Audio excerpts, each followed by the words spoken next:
أسرج خيولك يا أخ الإيمان وانهض لبعث العلم في الأوطان،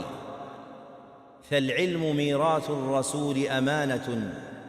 صلى الله عليه وسلم، فالعلم ميراث الرسول أمانة فاز الحفيظ لإرثه الرباني۔ آگے 11واں شبہ ہے، وہ کئی دفعہ یہ پیش کرتے ہیں کہ جو کلمہ پڑھ لینا تو کلمہ پڑھنے کے بعد جو بھی کرے اس کو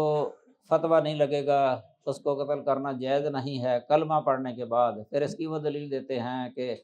اسامہ رضی اللہ تعالی عنہ نے ایک غزوے کے اندر ایک آدمی کو قتل کر دیا تھا، حالانکہ اس نے لا الہ الا اللہ کہا تھا۔ تو یہ نبی صلی اللہ علیہ وسلم کو بعد میں پتہ چلا تو آپ اسامہ کو غصے ہوئے تھے کہ تو نے اس کو کیوں قتل کیا تھا۔ انہوں نے کہہ دیا تھا کہ اللہ کے رسول اس نے کلمہ اس لیے پڑھا تھا تاکہ وہ قتل سے بچ جائے کہ میں اس کو قتل نہ کروں۔ تو نبی صلی اللہ علیہ وسلم نے کہا تھا اشفقت عن قلبہ، کہ تو نے اس کے دل کو چیر کے دیکھ لیا تھا کہ اس نے اس نیت سے پڑھا ہے۔ یہاں تک فرمایا کہ تو قیامت کے دن کیا کرے گا، جب وہ کلمہ لے کے آ جائے گا تو اس وقت تو کیا کرے گا۔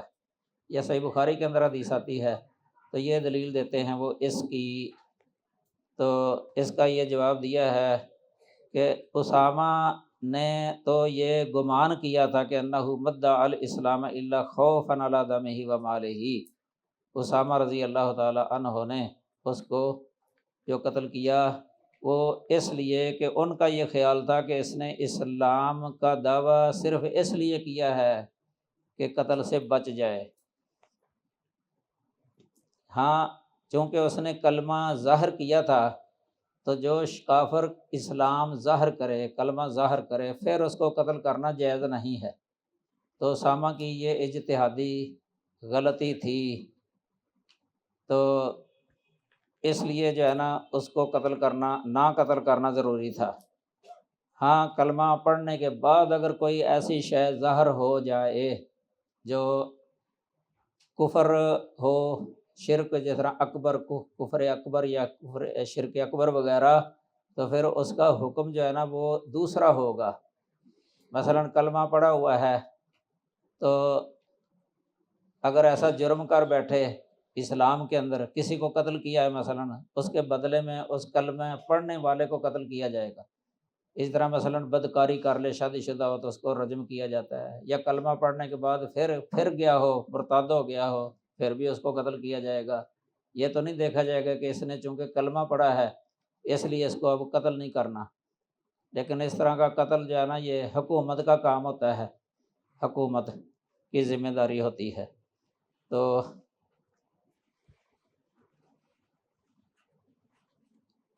آگے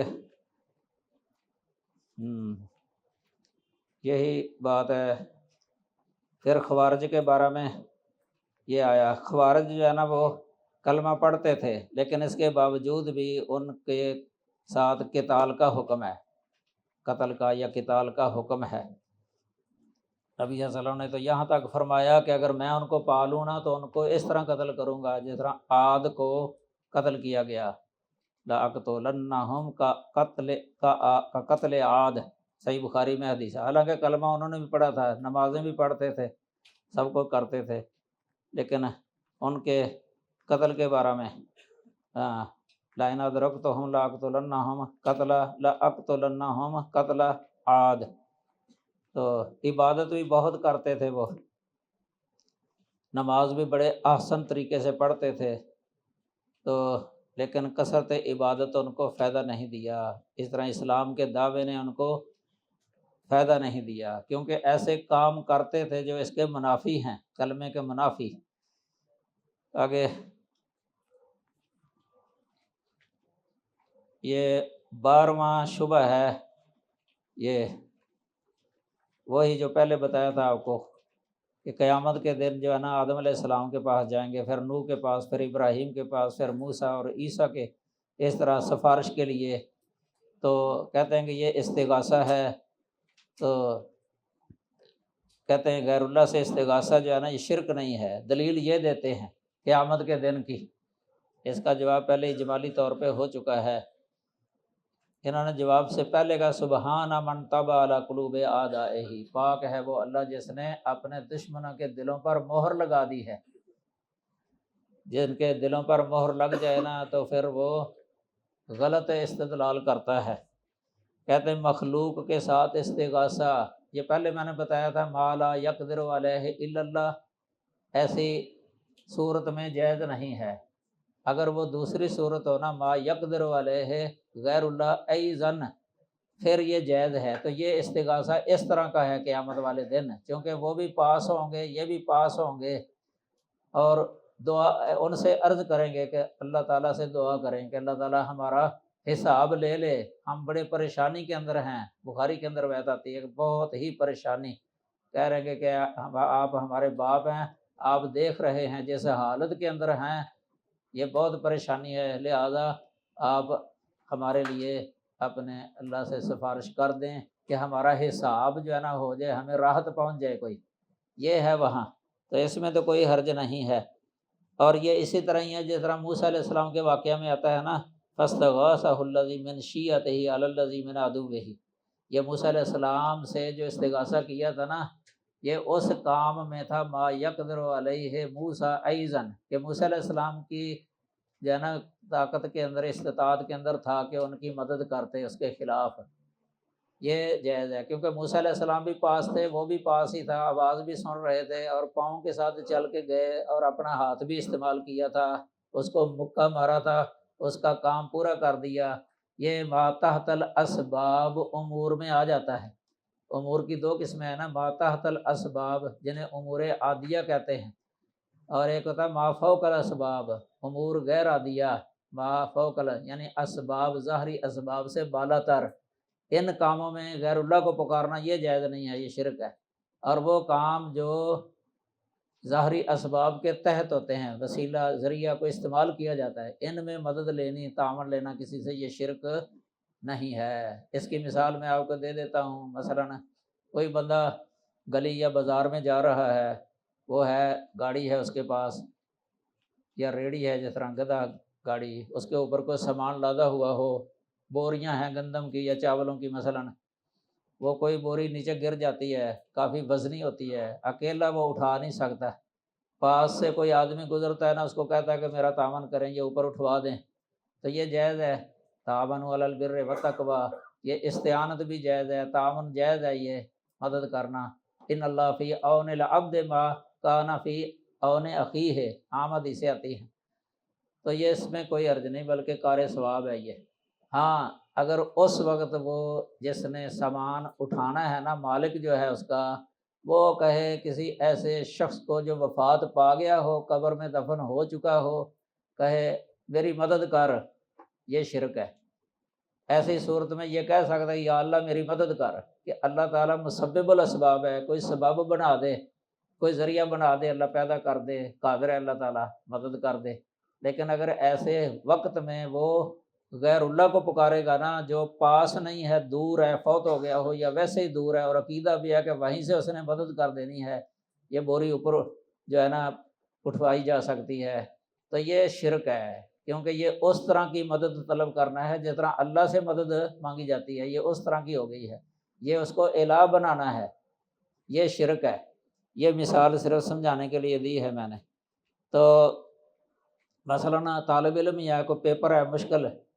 سوال، کوئی نگران ہوتے ہیں جو کئی بتا دیتے ہیں، اس کو کہتا ہے کہ یہ اس کا جواب بتا دیں،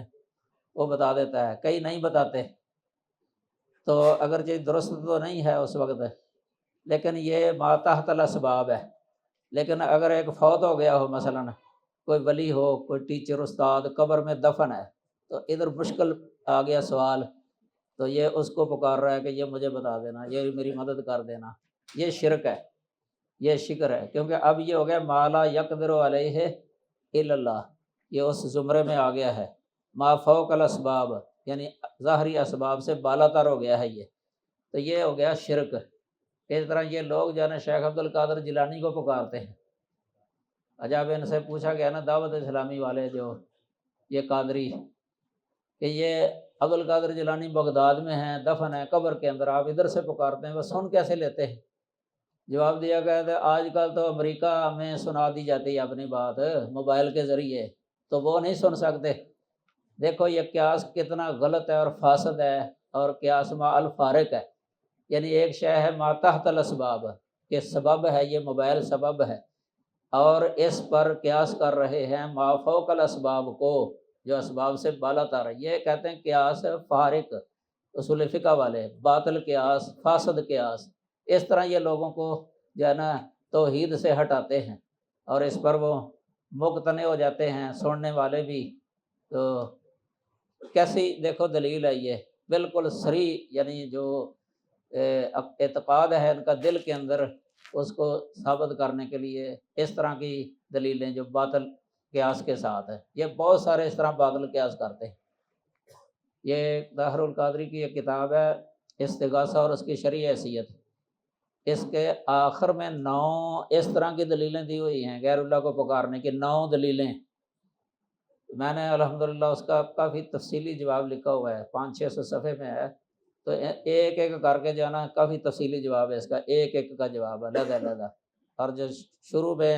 اس کے دعوات ہے یعنی دعوے، ان کا بھی جواب ہے، تو ان کا علیحدہ علیحدہ ایک ایک کر کے جو ہے نا وہ جواب ہے۔ وہ اس طرح کی دلیلیں دیتے ہیں، مثلا یہ دلیل دی ہے غیر اللہ کو پکارنے کی، تعاونوا علی البر والتقوی، یہ دلیل ہے۔ دیکھو کہتے ہیں کہ یہ مطلق ہے، المطلق یحمل علی الاطلاق، یہ بھی قاعدہ لکھ دیا اصول فقہ والا۔ اتنا بڑا مغالطہ، اتنا بڑا مغالطہ، حالانکہ یہ ہے ما تحت الاسباب، تو اس کو دلیل بنا رہے ہیں ما فوق الاسباب کی۔ یہ فارق قیاس ہے، قیاس فارق مع الفارق۔ تو بہرحال یہ استغاثے کی 2 قسمیں بن جاتی ہیں، ایک استغاثہ جائز ہے اور ایک استغاثہ ناجائز اور شرک ہے۔ ما تحت الاسباب امور میں استغاثہ یہ جائز ہے، جس طرح موسیٰ علیہ السلام کے ساتھی نے، اسرائیلی نے موسیٰ علیہ السلام سے کیا تھا اس وقت۔ یہ غیبی طور پہ جو کسی سے استغاثہ کرنا نا، اس پر قیاس نہیں کیا جا سکتا، یہ باطل قیاس ہوگا۔ تو آگے پھر مثال یہ بھی دی ہے کہ جس طرح انسان جو اپنے ساتھیوں سے جو ہے نا مدد مانگ لیتا ہے لڑائی میں یا کسی اور کام کے اندر جس پر مخلوق طاقت رکھتی ہے، تو یہ کہتے ہیں کہ ہم نے تو اس کا انکار بھی نہیں کیا، یہ تو ہم بھی مانتے ہیں، اس کو دلیل نہیں بنایا جا سکتا۔ آپ سے یہ سوال کرتا ہوں، مثلا مجاہد جو ہے نا وہ بڑی شجاعت کے ساتھ جو ہے نا اپنے شجاعت کے جواہر دکھا رہا ہوتا ہے، کافروں کو قتل کر رہا ہوتا ہے بہت طاقت کے ساتھ، یہ تلوار ہاتھ میں ہے نا، یہ ذریعہ ہے، وہ زندہ ہے۔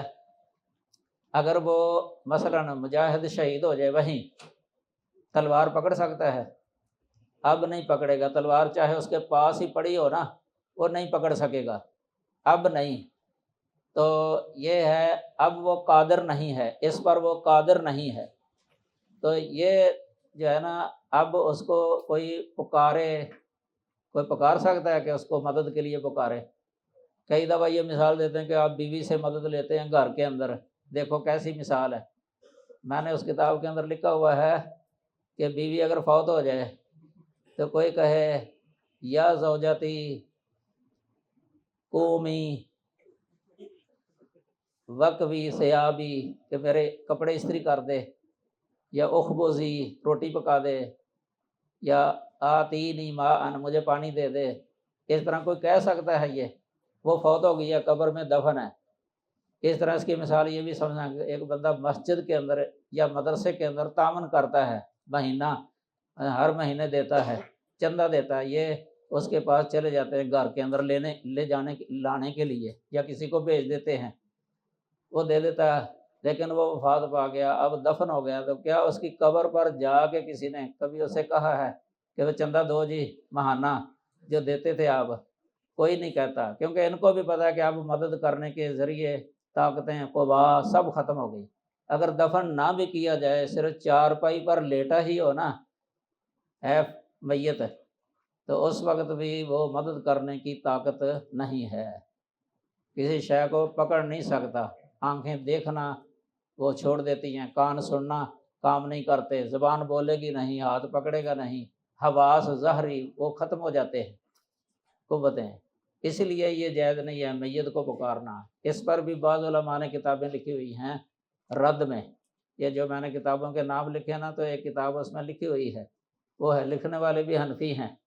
ان کی کتاب اسی مسئلے پر، اور وہ اس کے رد میں ہے جو میت کو پکارتے ہیں۔ یا آپ یاد رکھیں احناف کے اندر بہت سارے علماء ایسے ہوئے ہیں جو یہ غیر اللہ کو پکارنے کو شرک کہتے رہے ہیں، انہوں نے کتابیں لکھی ہیں باقاعدہ، اور کافی آپ کو مواد مل جائے گا۔ ایک کتاب ہے جہود علماء الحنفیہ فی الرد علی القبوریہ، 3 جلدیں اتنی اتنی موٹی، مولانا شمس الدین افغانی صاحب کی۔ یہ کتاب ویسے میں نے ان کتابوں کے اندر لکھی نہیں ہے، یہ 3 جلدوں کے اندر کتاب ہے، بہت بہترین کتاب ہے۔ اس میں صرف حنفی علماء کے ہی حوالے ہیں پوری کتاب کے اندر، یعنی جو شرکیات اور بدعات کے خلاف تھے ان کے بڑے بڑے۔ تو پھر آگے لکھا ہوا ہے کہ ہم تو اس استغاثے کا انکار کرتے ہیں جو کہ عبادت ہے، جو یہ اولیاء کی قبروں کے پاس سر انجام دیتے ہیں یا ان کی عدم موجودگی کے اندر سر انجام دیتے ہیں، فی الاشیاء التی لا یقدر علیہا الا اللہ، ان کاموں کے اندر، ان امور کے اندر جن پر اللہ ہی قادر ہوتا ہے، اللہ تعالیٰ کے علاوہ کوئی قادر نہیں ہے۔ یہ شیخ الاسلام ابن تیمیہ نے بہت لکھا ہے اس کے بارے میں، یہ امور کی جو ہے نا، ما لا یقدر علیہ الا اللہ، اور دوسری کہ ما یقدر علیہ غیر اللہ ایضاً۔ یہ الاستغاثہ ان کی کتاب ہے، اسی مسئلے پر یعقوب بکری کا رد ہے، اس کے اندر اتنی موٹی کتاب ہے الاستغاثہ۔ یہ محقق نسخہ بھی چھپ گیا ہے 2 جلدوں کے اندر، یہ تلخیص الاستغاثہ کے نام سے پہلے جو ہے نا یہ چھپی ہوئی تھی۔ میں نے سنا ہے کہ یہ حافظ ابن کثیر رحمہ اللہ، جو شیخ الاسلام ابن تیمیہ کے شاگرد ہیں، انہوں نے یہ تلخیص کی تھی۔ تو یہ یعقوب بکری جو ہے نا، یہ شافی تھا، اس نے استغاثے پر ایک کتاب لکھ دی تھی کہ استغاثہ جو ہے نا یہ صحیح ہے، غیر اللہ کو پکارنا صحیح ہے۔ تو انہوں نے اس کا جواب لکھا، بڑا مفصل جواب ہے یہ شیخ الاسلام ابن تیمیہ رحمہ اللہ نے، بہت بہترین ہے۔ بلکہ اس کے اندر یہ قول بھی لکھا ہوا ہے، استعانت المخلوق بالمخلوق کا استعانت المسجون بالمسجون،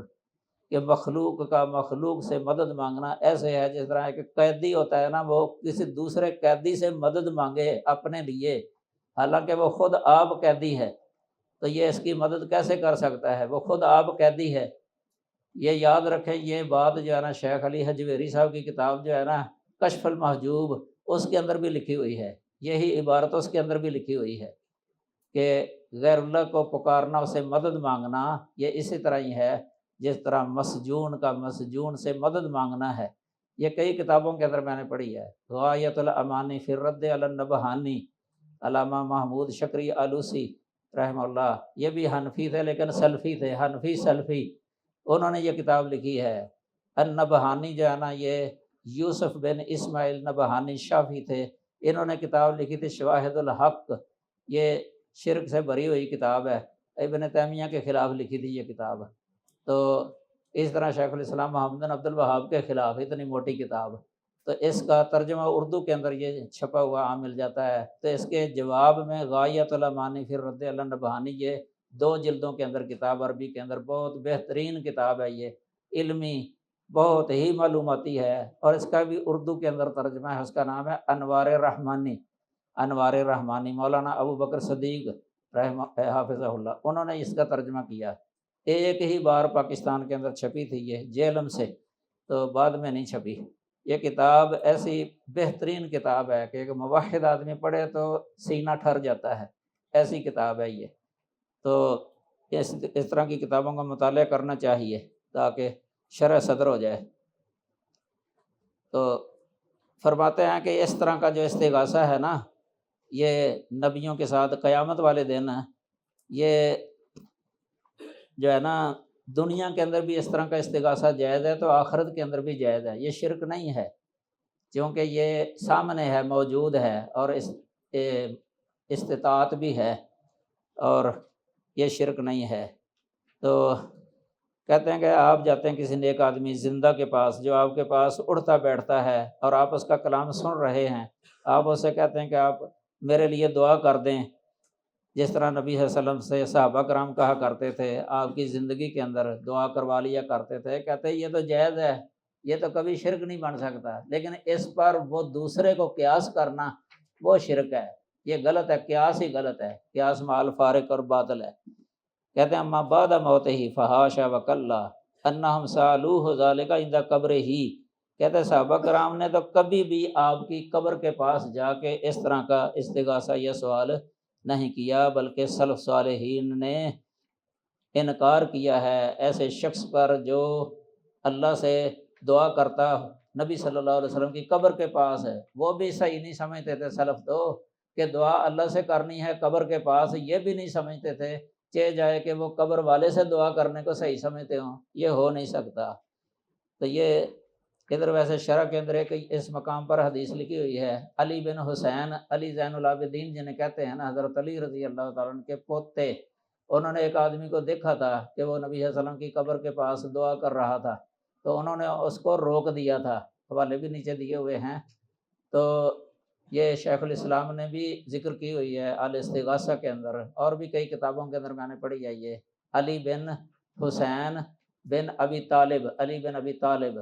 ان کا یہ لکھا ہے۔ سلف کے اندر یہ چیز نہیں تھی، نبی صلی اللہ علیہ وسلم کو آپ کی وفات کے بعد جانا پکارنا، یہ نہیں تھا سلف کے اندر بالکل ہی۔ تو پھر آگے کہتے ہیں کہ دیکھو، یہ پہلے میں نے اشارتاً بتایا تھا کہ ابراہیم علیہ السلام کا جو قصہ ہے، جب ان کو آگ کے اندر ڈال دیا گیا تھا تو جبرائیل آئے تھے، تو انہوں نے کہا تھا اللہ کا حاجہ، تو ابراہیم نے کہا اما الی کا فلاح، کہ آپ سے مجھے کوئی حاجت نہیں ہے، ہاں اللہ تعالیٰ سے ہے مجھے حاجت، اللہ تعالیٰ میری مدد کرے گا۔ یہ اس طرح اس سے استدلال کرتے ہیں، کہتے ہیں کہ اگر جبرائیل کے ساتھ استغاثہ شرک ہوتا تو جبرائیل نبی حضرت ابراہیم علیہ السلام سے یہ نہ کہتے اللہ کا حاجہ، یہ جائز ہی ہے، تو انہوں نے کہا یہ ان کا شبہ ہے۔ تو اس کا جواب یہ دیا کہ یہ پہلے شبہ کی جنس میں سے ہے، کیونکہ پہلے جو ہم نے جواب دیا ہے نا کہ ما یقدر علیہ غیر اللہ ایضاً، یعنی وہ امر جس پر غیر اللہ بھی قادر ہے کہ وہ کر سکے۔ جبرائیل قادر تھے کہ آگ سے بچا لیتے ان کو، قادر تھے، تو یہ وہ نہیں بنتا کہ ما لا یقدر علیہ الا اللہ، وہ نہیں بنتی یہ صورت۔ اس لیے جبرائیل کے اندر قوت تھی، شدید القوا، سورۃ النجم کے اندر ان کو کہا گیا شدید القوا، یعنی انسانی اور جناتی قوتوں سے کہیں زیادہ قوت ہے جبرائیل علیہ السلام میں، تو شدید القوا اللہ نے فرمایا۔ تو اگر وہ یعنی اللہ تعالیٰ ان کو حکم دے دیتا کہ ابراہیم علیہ السلام کی آگ کو پکڑ لے اور اس کے آس پاس زمین پہاڑ وغیرہ وہ پکڑ کے مشرق میں ڈال دے یا مغرب میں، تو جبرائیل کر سکتے تھے، اتنی طاقت ہے ان کے اندر۔ اگر اللہ حکم دے دیتا جبرائیل کو کہ میرے خلیل کو ابراہیم کو وہ کسی دور والی جگہ میں لے جائیں، ان کافروں سے دور کر دیں، تو وہ کر سکتے تھے۔ اگر حکم دے دیتا اللہ کہ میرے خلیل کو آسمان کی طرف اٹھا لیں، تو وہ کر سکتے تھے جبرائیل۔ تو کہتے ہیں کہ اس کی مثال اس طرح ہی سمجھ لیں، جس طرح کوئی آدمی غنی ہوتا ہے، مالدار، بہت سارا مال، وہ کسی محتاج آدمی کو دیکھتا ہے جو فقیر ہے، تو اس پر وہ پیش کرتا ہے کہ میں تجھے قرضہ دے دوں یا کوئی شے ہبہ کر دوں، تحفہ دے دوں کہ تو اپنی ضرورت پوری کر لے، تو وہ آدمی محتاج جو ہے نا وہ انکار کر دے، وہ کہے کہ نہیں، کہتے ہیں کہ اللہ تعالیٰ مجھے رزق دے دے گا، تو کہتے ہیں کہ یہ تو جائز ہے، اس میں کوئی اختلاف ہی نہیں ہے، یہ استغاثہ جو ہے نا عبادت والا نہیں ہے، اور نہ ہی یہ شرک ہے۔ کاش یہ لوگ سمجھتے، یہ سمجھتے ہی نہیں ہیں، اس طرح کی دلیلیں جو ہے نا بناتے ہیں اپنے لیے، جو پیش کر دیتے ہیں۔ ہمارے ہاں بھی اس طرح کی دلیلیں بڑی چلتی ہیں، ہمارے بر صغیر کے اندر۔ یہ آگے جو ہے نا وہ خاتمے کی طرف اشارہ ہے، یہ پہلے ویسے میں نے بتا دیا تھا، بہت مختصر، دل اور زبان اور عمل کے ساتھ یعنی توحید یہ ہوتی ہے۔ تو کہتے ہیں کہ یہ جو شخص توحید کو پہچان لے، پہچاننے کے باوجود وہ اس پر نہ چلے، نہ اپنائے، تو وہ بندہ کافر ہے، معاند ہے، جس طرح فرعون اور ابلیس وغیرہ اس طرح کے لوگ۔ کہتے ہیں بہت سارے لوگ غلطی کے اندر مبتلا ہو جاتے ہیں اس مسئلے کے اندر، اور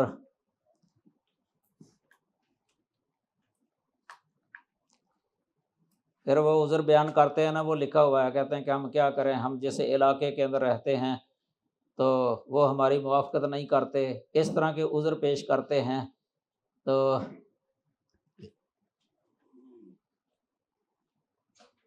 یہ پہچاننے کے بعد جو نہیں مانتا توحید والا مسئلہ، یہ عذر بھی نہیں ہے اس کے پاس، کیونکہ یہ ایک بڑا مسئلہ ہے، عام کتابوں میں چلتا ہے یہ عذر بالجہل، کیونکہ کئی جو ہے نا کفر کے اسباب ہوتے ہیں، کئی موانع ہوتے ہیں، موانع یعنی موانع تکفیر یا اسباب تکفیر، اس کے بارے میں کئی کتابیں جو ہے نا مارد وجود میں آ چکی ہیں، اردو کے اندر ترجمے بھی ہو چکے ہیں، میرے پاس بھی ادھر جو ہے نا بیگ کے اندر 5-6 کتابیں ہیں اس مسئلے پر، تو ان کے نام جو ہے نا وہ لکھے بھی ہیں۔ تو اس مسئلے پر جو ہے نا یہ سب سے بہتر جو کتاب میں نے اپنے علم کے حساب سے یہ پہچانی ہے نا، وہ یہ کتاب ہے، اس لیے میں نے ادھر رکھی ہے، کیونکہ یہ مجھے پتا تھا کہ اس کے اندر یہ مسئلہ آنا ہے، یہ 2-3 جگہ پر ہے اس کے اندر مسئلہ اشارہ اس مسئلے کی طرف۔ تو یہ کتاب ہے مختصر و کتاب منہج الامام محمد بن عبد الوہاب فی مسالات التکفیر، یہ اصل میں منہج الامام محمد بن عبد الوہاب فی مسالات التکفیر، یہ بڑی کتاب تھی، یہ اس کا مختصر ہے۔ یہ کتاب بھی اور کتاب اور مختصر دونوں کا مصنف ایک ہی ہے، وہ ہیں دکتور احمد بن جزا بن محمد رضیمان، دکتور احمد بن جزا بن محمد الرضیمان، کیونکہ یہ کتاب صرف محمد بن عبد الوہاب رحمہ اللہ کا جو منہج ہے نا تکفیر کے مسئلے کے اندر، اسی پر ہی ہے یہ گفتگو اس کتاب کے اندر، اور ان کی بہت ساری عبارتیں پیش کی ہیں کہ وہ عذر بالجہل کے قائل تھے، عذر بالجہل، ایک اقرا کے قائل تھے، مکرہ، ایک عذر بالجہل، اور تیسرا تعویل جو اہل سنہ کے نزدیک ہے نا موانع تکفیر، تعویل، اقرا اور جہل۔ عذر بالجہل کے بارے میں جو ہے نا یہ ایک کتاب ہے شیخ محمد صالح عثیمین رحمہ اللہ، فتاوی ارکان الاسلام، اس کے شروع میں جو مسئلے ہیں نا عقائد کے حوالے سے، شروع میں فرشت کے جو ہے نا آپ نظر کریں گے نا عذر بالجہل لکھا ہوگا، اس میں کافی تفصیل لکھی انہوں نے، اور یہ ایک شرح ہے اس کی یہ کشف الشبہات کی، شیخ محمد صالح عثیمین صاحب، یہ ہمارے محترم فاضل ارسلان زبیری صاحب حافظہ اللہ ادھر تشریف فرما ہے، ان کے پاس وہ شرح موجود ہے، اس کے صفحہ تقریباً 40 سے لے کے نا 52 تک اسی مسئلے پر بحث لکھی ہے شیخ عثیمین صاحب نے، 40 سے لے کے 52 صفحے تک اسی پر بحث،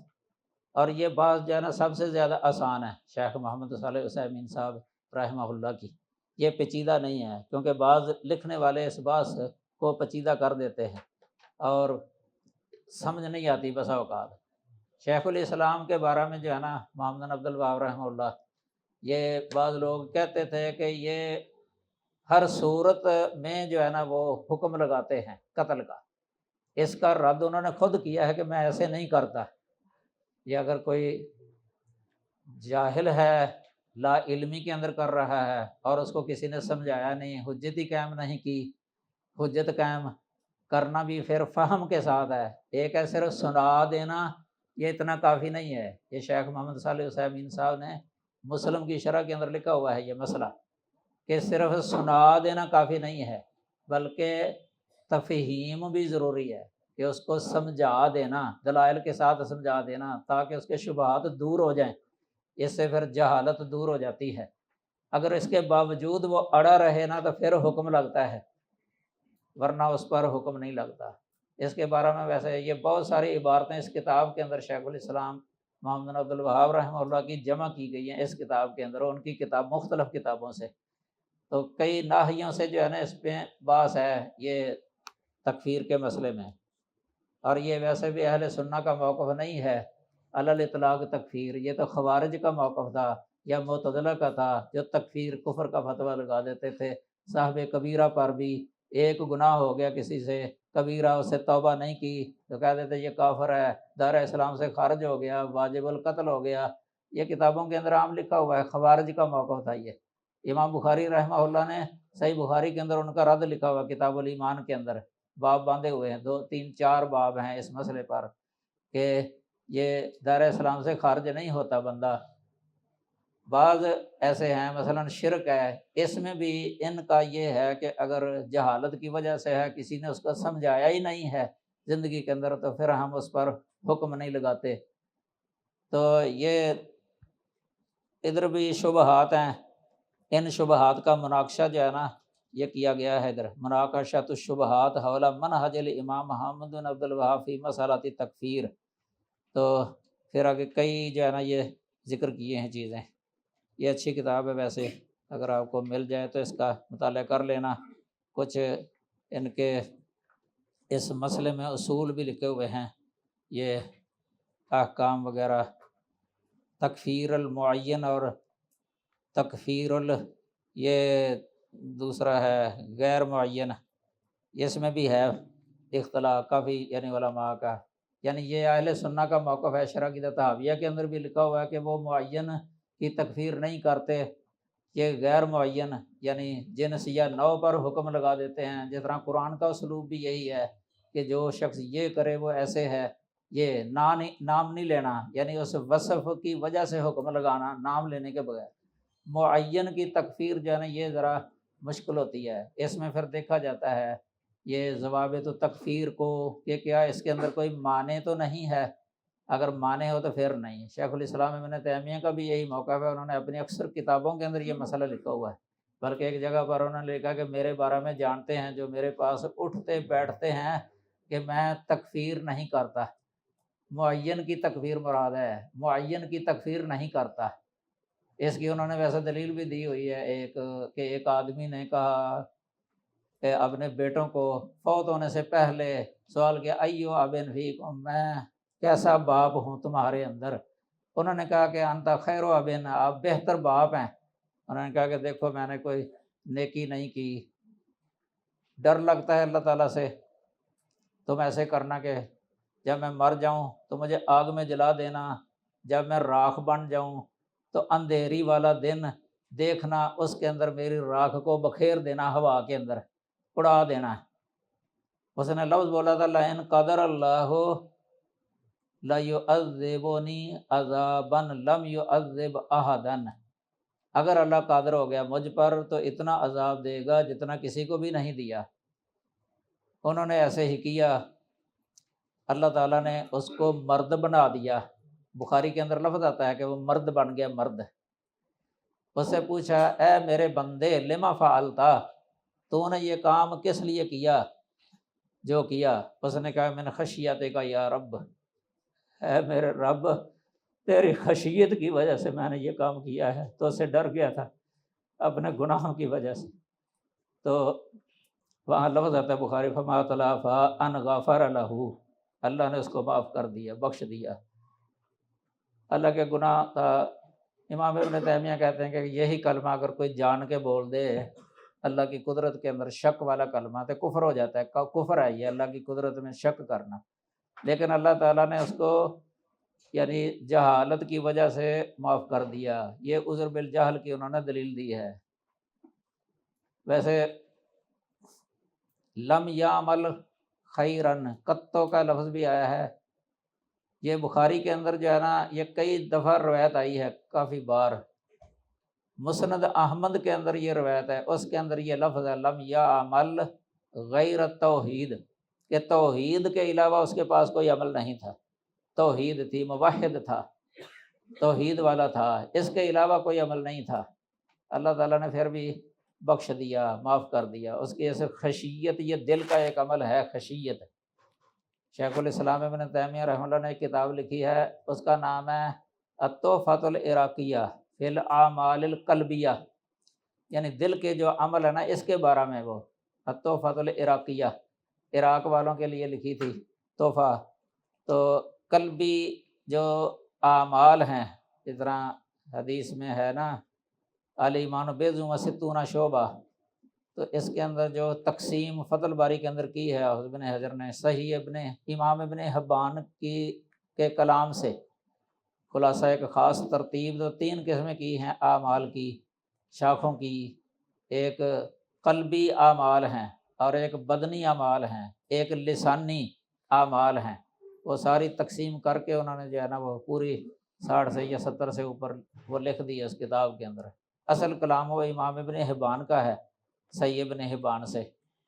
تو یہ تکفیر کا مسئلہ ہے ذرا مشکل ہے، لیکن عام بندے کو جو ہے نا اس سے ذرا گریز ہی کرنا چاہیے، کیونکہ یہ بڑے بڑے جو علماء ہوتے ہیں نا، کبار علماء، یہ ان کا کام ہے ویسے تو۔ یہ شرح عقیدہ طحاویہ کے اندر بھی بات لکھی ہوئی ہے اس پر، ہاں حجت قائم کرنے کے بعد پھر حکم لگ سکتا ہے، اس سے پہلے نہیں۔ یہ خلاصہ ہے جو میں نے بیان کیا ہے۔ تو یہ اس کتاب کے اندر تو پوری تفصیلات ہے نا اس کے بارے میں، شیخ حسین صاحب کی اکثر کتابوں کے اندر بحث ہوتی ہے اس کے بارے میں۔ یہ آج کل یہ تکفیر بھی بہت ہے نا، جن کو تکفیریہ کہتے ہیں، وہ جلدی موحد آدمی کو وہ کافر قرار دے دیتے ہیں، جلدی سے ہی حکم لگانے میں بڑی جلدی کرتے ہیں۔ یہ بڑا فتنہ، یہ ہمارے شیخ حافظ عبدالسلام بھٹوی صاحب رحمہ اللہ، ان کا ایک خطاب تھا بڑا تفصیلی، بعد میں کتابی شکل میں چھپ گیا، یعنی مسلمان کو کافر قرار دینے کا فتنہ اس کا نام ہے۔ یہ حجم اس کا اسی طرح ہی ہے اتنا، تو وہ بھی پڑھی جا سکتی ہے۔ اس طرح شیخ ابوالحسن مبشر ربانی حافظ رحمہ اللہ تعالیٰ، ان کی بھی ایک کتاب ہے اس مسئلے پر، موٹی کتاب ہے۔ اس کے آخر میں بھی شیخ الاسلام ابن تیمیہ کا ایک قول لکھا ہوا ہے اسی کے بارے میں۔ تکفیر نہیں کرنی چاہیے، جلد بازی نہیں کرنی چاہیے، دیکھ لینا چاہیے موانع تکفیر، اور کفر کے بھی کہ یہ واقعتاً کفر بنتا بھی ہے کہ نہیں یہ بھی دیکھ لینا چاہیے۔ بس اوقات ایک شخص جو ہے نا کسی کے فعل کو یا قول کو وہ کفر سمجھتا ہے، حالانکہ واقع اور حقیقت میں وہ کفر نہیں ہوتا، یا کفر اصغر ہوتا ہے۔ اس طرح شرک کے بارے میں بھی کئی دفعہ شرک اصغر ہوتا ہے، وہ سمجھنے والا اس کو اکبر سمجھ لیتا ہے۔ کئی ایسے مسئلے بھی ہیں کہ علماء کا اختلاف ہوتا ہے، اس پر عامی بندہ جو ہے نا وہ فتویٰ دے دیتا ہے کسی عالم کی بات سن کے۔ ان میں سے ایک یہ تعویذ والا مسئلہ، قرآنی تعویذ مثلاً، یہ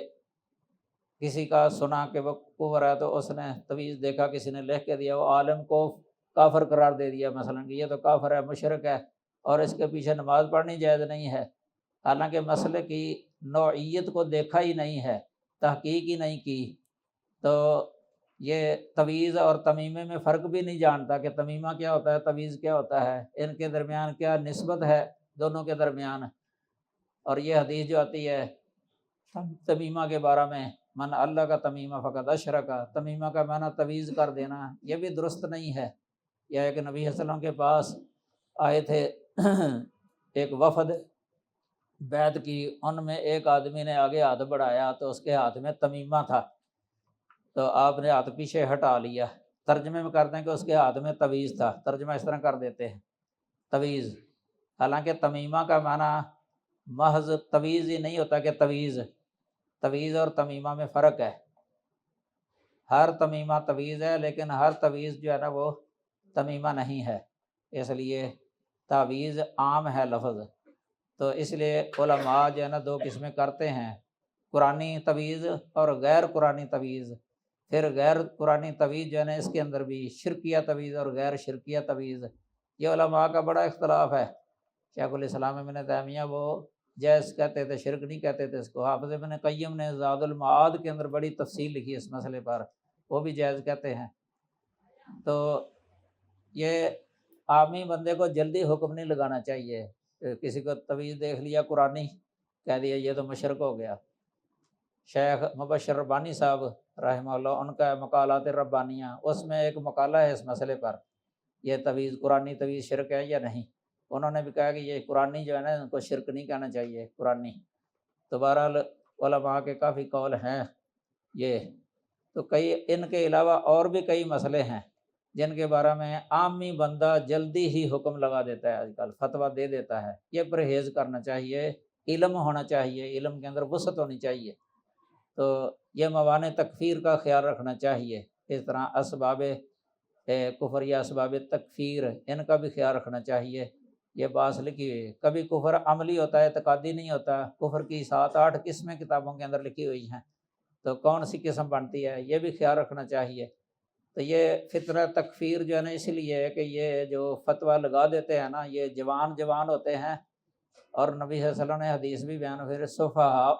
حدثاء الاسنان صفحاء الاحلام، بخاری کے اندر،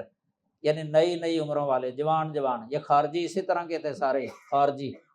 تو جو جلدی صحابہ کرام پر انہوں نے فتوے لگا دیے، صحابہ کرام کو کافر قرار دے دیا، علی رضی اللہ تعالیٰ عنہ، معاویہ، دونوں کافر نعوذ باللہ من ذالک، اور ان کے خلاف اٹھ کھڑے ہوئے، قتال ہوا، لڑائی، خون بہانا، سب جائز قرار دے دیا انہوں نے۔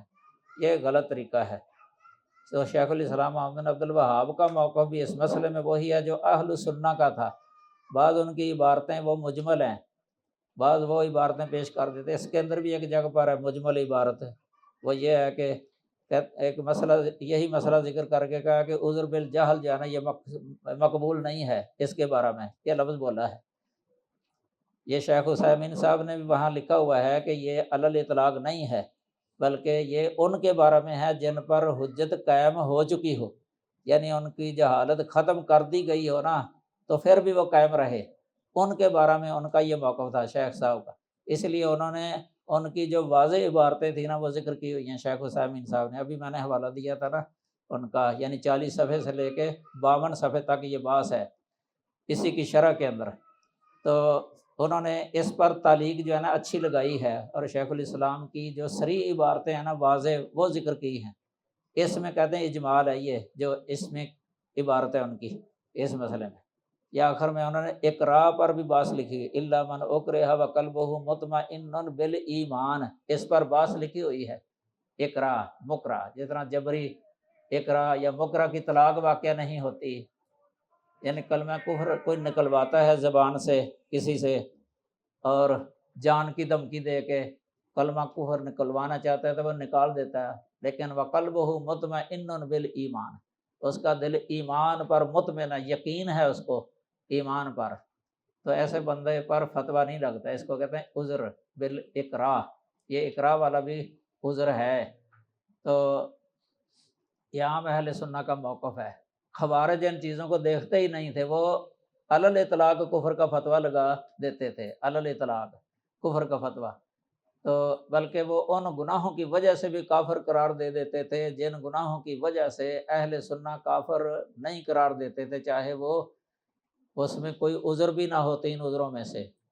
فسق و فجور والے درجے میں جو ہوتا ہے نا گناہ، اس میں وہ کافر کہہ دیتے تھے۔ اہل سنہ اس کو کافر نہیں کہتے تھے، ان کے اپنے اصطلاح تھی، یا تو فاسق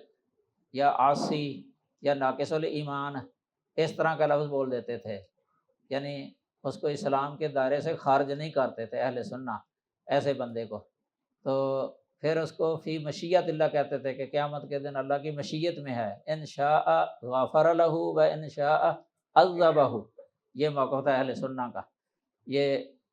کافر نہیں قرار دیتے تھے۔ اور یہ مسئلہ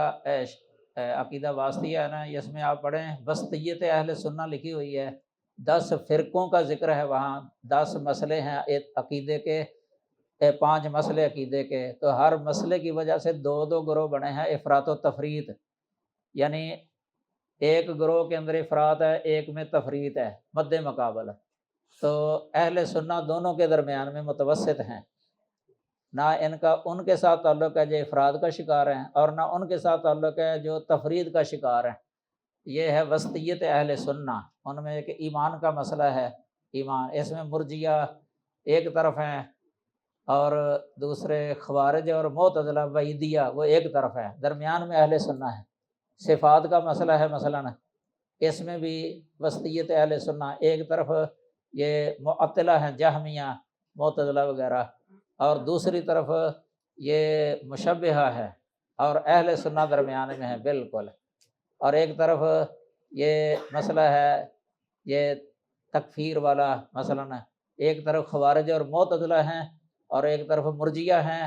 مرجیہ کہتے تھے جو بھی کوئی گناہ کر لینا کلمہ پڑھنے کے بعد وہ پکا مومن، کامل مومن، اور دوسری طرف یہ خوارج اور معتزلہ تھے جو کہتے ایک بھی گناہ کر لیا نا، توبہ نہیں کی تو دائرہ اسلام سے خارجی ہو گیا ہے۔ خوارج تو اس کو کافر کہتے تھے، اور معتزلہ منزلہ بین المنزلتین یعنی لا مومن والا کافر یہ کہتے تھے، یہ مسئلہ۔ اور یہ نام بولنے کے اندر بھی پھر ان کا ہے، اسی لیے وہ لفظ مرجیہ کامل مومن کہتے تھے اور یہ کافر کہتے تھے خوارج، اور اہل سنہ جس طرح میں نے پہلے بتایا ہے وہ درمیان میں ہے، درمیان میں وہ کافر نہیں کہتے تھے نہ کامل مومن کہتے تھے۔ یہ محدثین کا مسلک جو اہل حدیث ہیں، یہ اس طرح صحابہ کے مسئلے کے اندر بھی یہ وسطیت ہے اہل سنہ کی خوارج اور روافض کے درمیان، یا اہل بیت ہے مثلاً، ادھر غلو ہے، افراط ہے، اور ادھر تفریط ہے، خوارج وہ کافر کہتے تھے اور یہ جو ہے نا ان میں غلو کرتے تھے، یہ سبعی وغیرہ، حتیٰ کہ غلو کرتے کرتے علی رضی اللہ تعالیٰ عنہ کو رب ہی کہہ دیا تھا۔ ابھی آپ نے سنا اس کے اندر کہ علی رضی اللہ تعالیٰ عنہ کو آگ لگا دی تھی، بخاری کے اندر آتا ہے۔ ویسے عبداللہ بن عباس کا قول بھی ہے بخاری کے اندر، ان کو جب پتہ چلا کہ علی رضی اللہ تعالیٰ عنہ نے آگ لگائی ہے، کہتے ہیں کہ اگر میں ہوتا آگ نہ لگاتا، تلوار سے ان کو قتل کر دیتا، کیونکہ لا یعذب بالنار الا رب النار۔ یہ ویسے موقف عبداللہ بن عباس کا صحیح تھا۔ حضرت علی رضی اللہ تعالیٰ عنہ کو اس حدیث کا علم نہیں تھا اس وقت،